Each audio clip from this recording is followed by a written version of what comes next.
आपण पाहत आहात सत्य व रोखठोक न्यूज चॅनल महावृत्त न्यूज. आवाज तुमचा, ताकद आमची.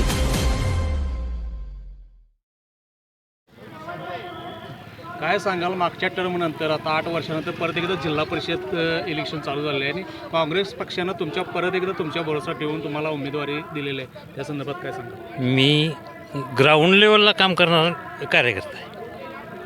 त्यामुळे काँग्रेस पक्षानं माझ्यावर बंटी साहेबांनी आदरणीय मला पुन्हा एकदा संधी द्यायचं ठरवलेलं आहे आणि त्याचं मी संधीचं सोनं करणार. मागच्या 8 वर्षात जी कामं झाली नाहीत प्रशासक असल्यामुळे, त्या माध्यमात आता पुढचं विजन काय असणार आहे तुमचं? आमचं विजन ग्रामीण भागाचा विकास, ग्रामीण भागाचा पाणी पुरवठा, पुन्हा दवाखाना म्हणजे प्राथमिक आरोग्य केंद्र आणि जे काय लोकांचं समाजात इथं व्यक्तिगत काम आहे, म्हणजे कोणाच्या एखादा दाखला असू दे, काय असू दे, असं ग्राउंड लेवलचं काम हे आमच्याकडनं सतत होऊन जाणार.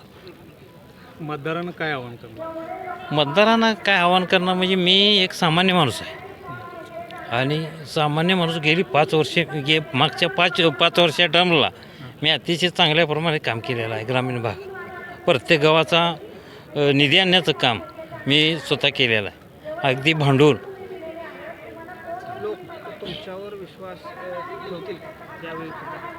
नक्कीच ठेवणार. नेत्याने विश्वास ठेवला म्हणजे लोक नक्कीच ठेवणार, कारण का सगळ्या लोकांची मनस्थिती म्हणजे मनविचारात घेऊन माझी उमेदवारी नेत्याने जाहीर केलेली आहे. लोकांमधून तुमचा आग्रह झालेला म्हणायचं.